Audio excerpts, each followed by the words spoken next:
Hello, my brothers and sisters, and welcome to another episode of Off the Beaten Path, the paranormal show that looks at paranormal events throughout history as well as in modern day times.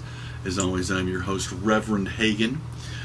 Today, we'd like to welcome the listeners at SCRMradio.com. That's Scream. Radio.com.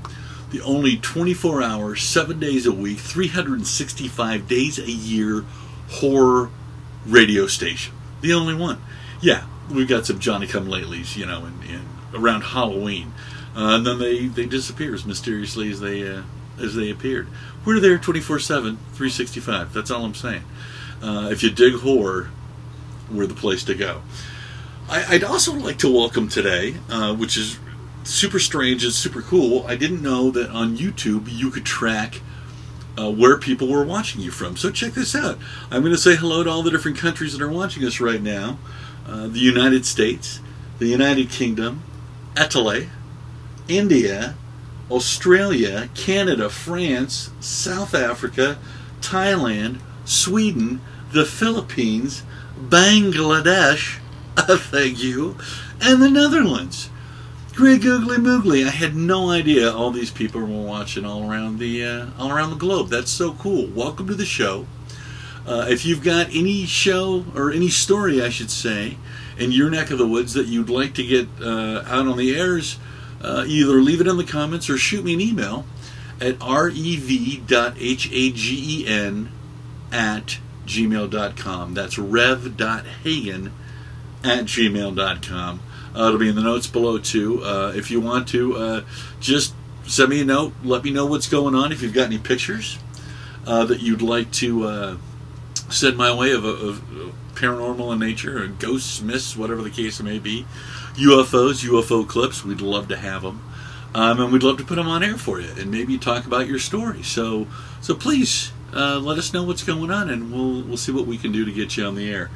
Now, our past shows, we have talked about a lot of historical events, but then some critters out there too. We talked about the Tunguska Blast for historical stuff. We talked about the Lady of Fatima, the suicide forest in Japan, vampires, zombies, werewolves, and last week we've talked about mysterious ocean sounds. Was another really good, interesting one, I thought. Last week we actually talked about a UFO crash in Nazi Germany, and how some people believe the technology that came out of that, and even the Antarctic base and the whole 9 yards that came out of it. That was last week's show. This week, I'd kind of like to still go with the UFO gig. The reason I've kind of stayed away from it for a while is that it really is an entity unto itself. The investigating UFOs. It's under the paranormal umbrella for sure. But man, it's a whole nother animal.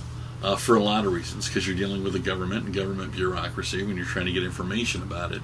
Even about seemingly, or stories that seemingly have nothing to do with the government, occasionally the government will get involved, and it's kind of creepy. Just to give you a little bit of overview, since we're going to be talking about aliens, different people have different views on them. Dr. Steven Greer believes that aliens are basically good guys. And the reason that we have the relationship that we did is, and I'm going to be paraphrasing his work here, so bear with me, but it's that there was a staged crash at Roswell, New Mexico, outside of Roswell, New Mexico, for the 509th Bomber Squadron. That, remember, those are the guys that dropped the atomic bombs on Nagasaki and Hiroshima. They were the best of the best at the time. And right there is where a UFO is going to crash, right by these guys. So he says that this was staged, and the reason that we interact with the gray aliens the way we do is the way we approach them. They took about us and said, okay, well, this is how these guys operate, so this is how we're going to operate with these guys. Dr. Greer actually has set up in his series group an idea of civilians like you and I contacting. We should be the ones to contact these aliens, right? So he's got a really killer app that you can download. I got it for $4.99, I think. It might be $5.99 now. I'm not really sure, but it's great. It's got some great meditation on there. Really amazing clips that they've filmed in infrared. We can't see infrared with the naked eye, but you can sure see crafts and amazing things in the infrared cameras that they use. I've done the meditations. They're amazing. And the other really cool thing on their app, anyway, is the Fibonacci sequence, this mathematical sequence, set to numbers. Or set to numbers. Isn't that incredible? No, it's this mathematical sequence set to music. Thank you. And it's phenomenal. It's so cool, but it's kind of frenetic at the same time. Hard to describe. Can't recommend the app enough. But like I said, he believes that they're benevolent, and it's how we approach them is how they're going to deal with you. There's other people, like the guy we're going to be talking about in depth today, Phil Schneider. Phil Schneider believes that there are 11 races of aliens that are in contact with not just the U.S. government, but governments around the world, and that only 2 are benevolent. One is this race of almost Nordic-looking people, very tall, long blonde hair, beards, the whole 9 yards. Women, Amazonian robo-babes. If only aliens were that cool, is my thought. But who knows? I'm not saying they're not out there. I'm just saying it's more of a fantasy of mine than anything else. And then there's these other aliens also, strangely enough, that look very humanoid. And one of them we will actually be discussing later in the show. So when I was doing the research for the show last week, Phil Schneider's name kept coming up. Not for that particular show, but as something, if you're looking at this, you might be interested in this. Now, I had read the account of Phil Schneider and some of the things that he had gone through, even about his untimely death, and we'll get into all that in just a moment. But I never really dove into it kind of hardcore to see what was going on. But I sure did for this week's show. So let's get right into it. This is Phil Schneider. This is about Phil Schneider. He was born in April 23rd, 1947, a Taurus. Interesting. In Bethesda, or at the Bethesda Naval Hospital. His parents were Oscar and Sally Schneider. Now, Phil's dad, Oscar, get this, was a captain in the United States Navy, worked on nuclear medicine, and helped design the first nuclear submarines. Crazy, right? He also worked on Operation Crossroads, which was where we did the nuclear testing in the Pacific at Bikini Island. His dad was involved with that. And according to Phil, in his May 1996 lecture that he gave, he said that his father, Captain Oscar Schneider, was also involved in the infamous Philadelphia experiment. Now, the Philadelphia experiment is an experiment that took place in the Philadelphia Naval Shipyard in Philadelphia, Pennsylvania. All right, and basically what this thing was like a cloaking experiment, supposedly. Right, that's what they were supposedly doing. Was this? Excuse me for moving stuff here. Was this cloaking experiment? Right, where the ship was going to be invisible not just to radar but to the naked eye. Now, when this thing happened, allegedly.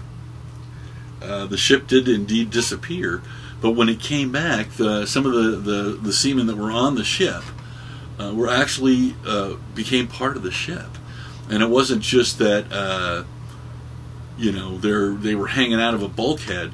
They were literally fused with part of the ship when it came out. If the rumors are true, the Navy actually says, and the Navy maintains that no such experiment was ever conducted, that the details of the story contradict well-established facts about the SS Eldridge, which was the ship involved, and that the alleged claims do not conform to known physical laws. And that was kind of the whole deal with this experiment, was that they were going to be using some of Tesla's inventions and some of his workings to cloak their ship, but not just to cloak it, but to literally, it would phase out and phase back in. And the question is, did it go anywhere? Was this more of a dimensional trip than just keeping this thing silent, or silent off of radar and off of the human senses, or did it actually go someplace? I don't know. Nobody knows. Well, somebody does, but if they do, they're not talking. So Phil's father was involved with that. Now, Phil's claim to fame, he worked as a structural engineer and geologist for Morrison Knudsen Incorporated. And basically what they were going to be doing is expanding a base that was already there underground. So they've got this mountainous region, right? This kind of mountain gig, that there's already a base underneath it, but they want to expand it. So they're going to drill 4 holes, 2 miles down, right? So as they're doing this, they come across, as they're drilling down one of these holes, all this black smoke starts pouring out of one of the holes. So they shut down, what they're doing, and they send Phil down. Go Phil, in this little basket to carry him to see what's going on down there. And when Phil gets lowered down there, quite a ways down. Now these drills could drill 2 miles a day. They weren't going for speed though. They were going to drill the 4 holes and then connect them all together with these amazing tunneling stuff that they have available now, and create a larger underground base under Dulce, New Mexico. So anyway, they lower him down, and they lower him down. Apparently, the drill had broken through a cavern that was already there. They had broken through onto one of the bases that Phil didn't know was there, and I don't think his company knew was there, but I'm pretty sure the American government knew was there, and I'll tell you why. Because there was a firefight going on between 7-foot-tall gray aliens and the Green Berets and Black Berets, if you believe Phil's story. So he's lowered into an ongoing firefight. So we know the government knows they're there because the U.S. Army's there slinging bullets at these guys, right? So Phil, kind of going on automatic pilot here as he's lowered into this hole, pulls out his gun and shoots 2 of the aliens, bam bam, with his P-38 that he had on his hip. And the third alien started making some sort of circle gesture in front of him and shot a blue beam out of its arm. As it's circling, the blue beam shot out and not only took off 3 of his fingers on his left hand, his bottom 3 fingers, but also cut him wide open. And if, according to him, if it weren't for the Green Beret behind him, who sacrificed his life getting Phil back into that carriage so he could go back up, Phil wouldn't have made it. According to Phil,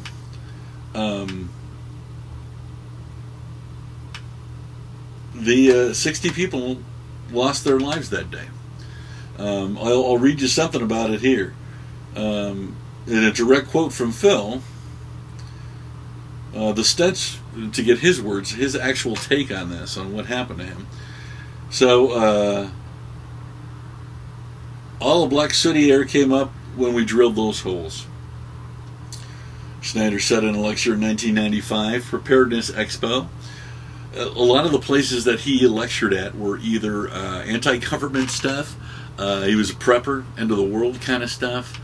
He really believed that anybody that is involved in the UFO cover-up should be tried for treason, that they went around the Constitution of the United States of America, and that because of that, and because it's such a large operation, that this country is no longer under the Constitution of the United States, and that's criminal, and that people should do something about it. That's where Phil was coming from with this stuff. Let me make that pretty clear. So Phil says at this Preparedness Expo, he had gone underground to make an assessment when he found himself just feet away from a big gray, a 7-foot-tall alien. The stench was worse than the worst garbage can. The entity was absolutely horrible, he said. Schneider fumbled for a pistol he was carrying. He killed 2 of the beings, but not before one of them could emit a strange and harmful energy ray. So apparently I misspoke. There were 2. The alien made a sort of circular motion with his hand, waving it in front of his chest. Schneider imitated the action. The next thing I know, this blue beam hit me, just literally opened me up like a fish. He showed the audience his hand. The beam had burned off some of his fingers on his left hand and hit his chest.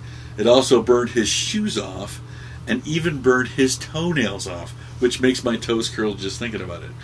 A Green Beret saved Schneider's life and lost his own in the process. He got Schneider into a lift and pushed the button to raise him above the ground to safety. More than 60 people lost their lives that day, said Schneider. The other 2 survivors are living in a nursing home in Canada. They're protected by the Canadian government, and no American citizen, Schneider included, is allowed access to them. Schneider said this is because they were scared of being kidnapped. There's a war under there, and it's been going on since that time, he said. He spoke of 1,477 underground bases around the world, 129 of which are in the United States. Each of these bases cost basically $17 billion to cost, or to build. It's all being funded by black budget projects, according to Phil, which basically the military can throw anything they want under that heading of a black budget project, and they don't, because of national security, they don't have to put the reasons on the record for it, which is kind of creepy.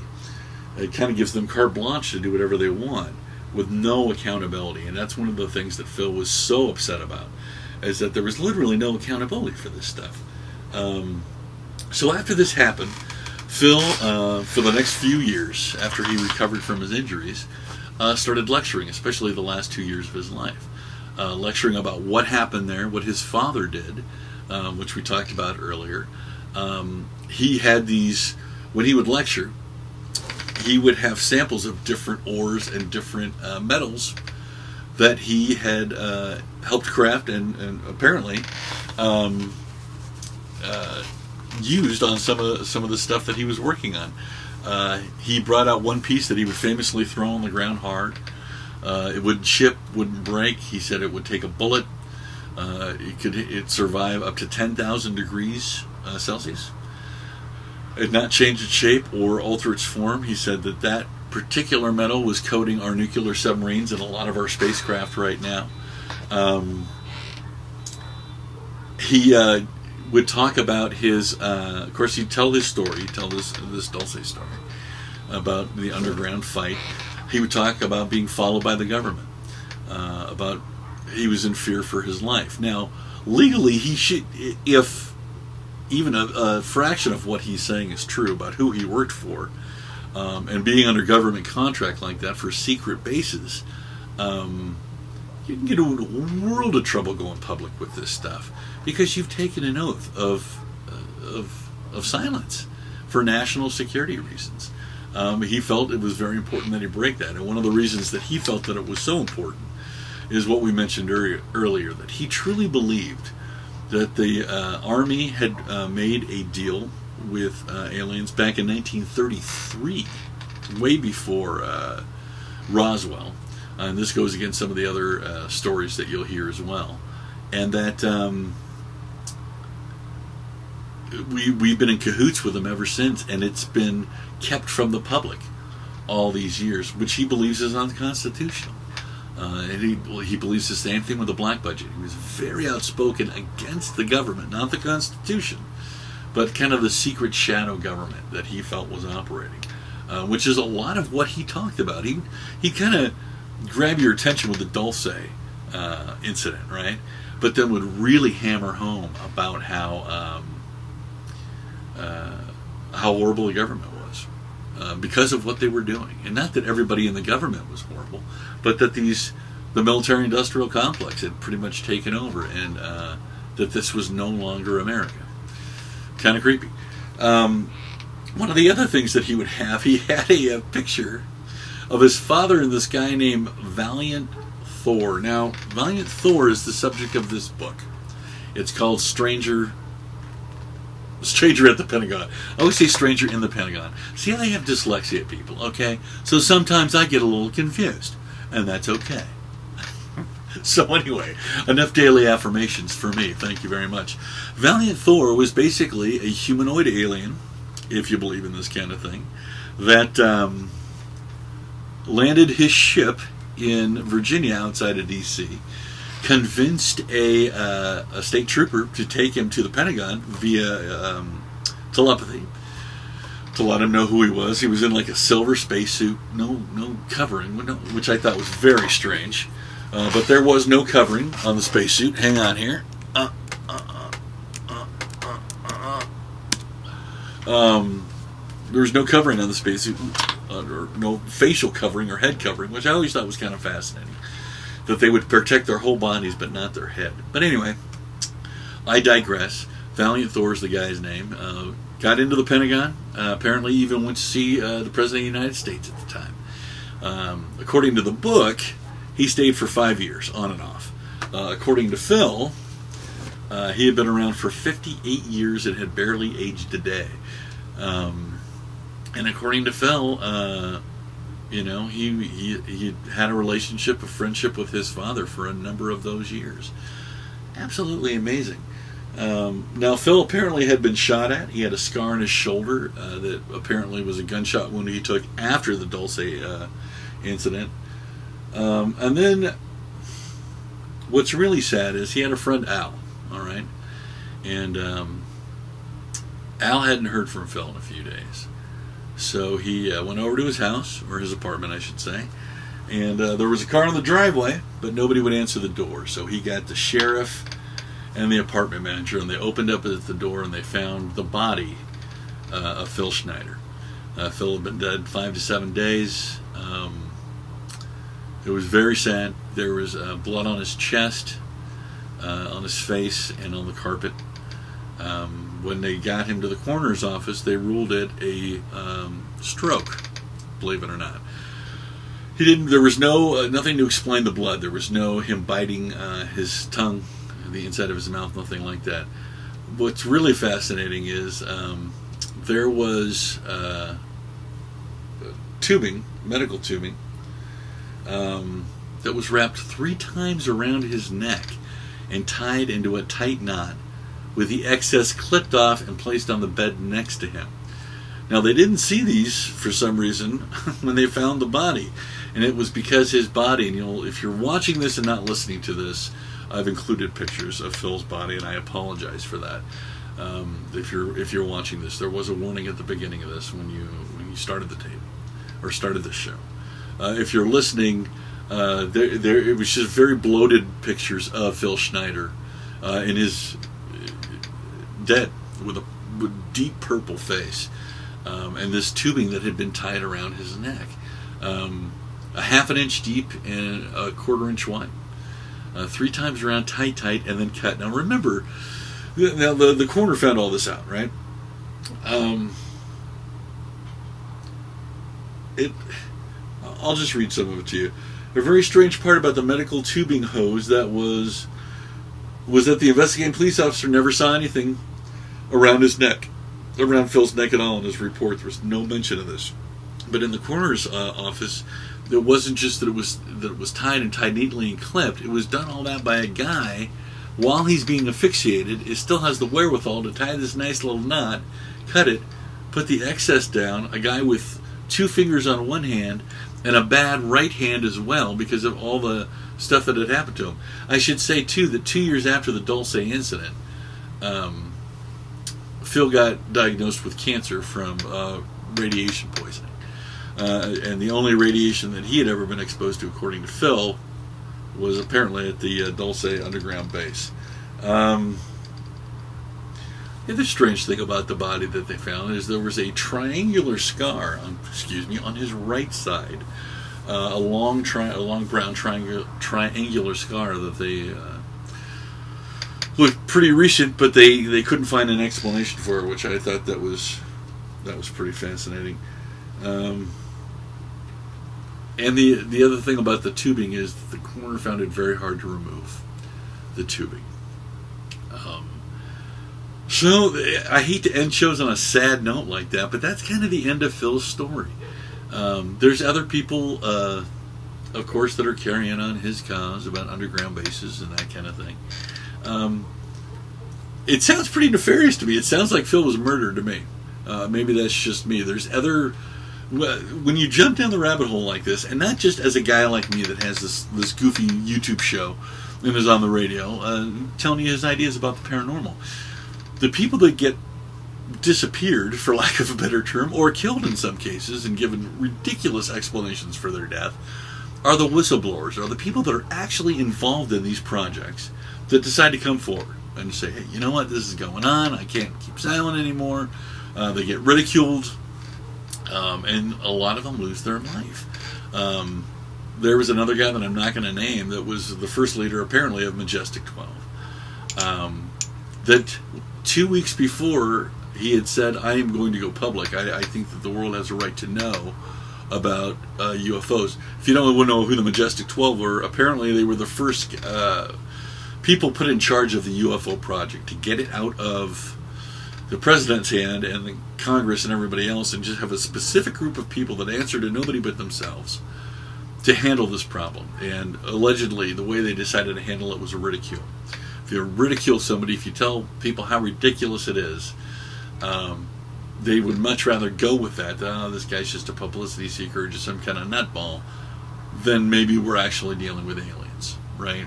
Even, I've been doing this for close to 30 years, and even I still can get uncomfortable using the word alien, and that's ridiculous, and yet it's true. And I've had personal experiences of this kind, more than once, throughout my life. So you'd think that this would not be a hard subject for me to discuss. Or maybe that's why it is a hard subject for me to discuss. Maybe that's something for my analysts. Who knows? But like I said, a lot of the whistleblowers either disappear. Some of them get too famous to disappear, for lack of a better term. I don't see Dr. Greer going anywhere. I didn't see Phil, what's his name? He's a physicist, another big guy. There are some major players on this. And the thing is that I find interesting, and I'll wind this up in just a second here, but one of the things I find fascinating is each one of the people, Steven Greer knows his facts and believes with every fiber in his being that he's correct. Other people, John Keel, feels exactly the same way and is coming from a completely different angle than Dr. Greer. There's physicists that are involved in this that believe something completely different. Some people believe these are hard, that aliens come in hard machines, right? From other galaxies. Other people believe that they're interdimensional beings. Some people believe they're both. But each people, because of their experiences, believe that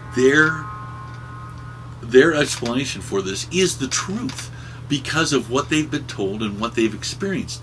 The reason I find that so interesting is because you can have two people having this experience and they'll both see something different. One will see a black helicopter, the other sees a UFO. Another sees a light in the sky. These are three people experiencing the same experience. And they all have those radically different stories to tell. Does that mean they're all full of shit? Absolutely not. It's down the rabbit hole, like I said, my brothers and sisters. So that's it. That's it for our show. I really, really hope you enjoyed it as much as I enjoyed making it. Always have a blast doing these guys for you. Please, again, if you want to see a specific topic, leave it in the comments. I don't get a lot of comments. I don't know why. I think this is fascinating stuff. Throw me a comment. Tell me I'm full of crap. Tell me you agree with it. Tell me something, but make it true. And shoot me an email if you can. rev.hagen@gmail.com. As always, check out my son's gaming channel. He's Prepped Ghost here. He's also in the notes below. A link to his channel. Always check out SCRMradio.com. That's Scream. Radio.com. And as always, my brothers and sisters, you keep those heads up and keep those eyes open. Have a great night.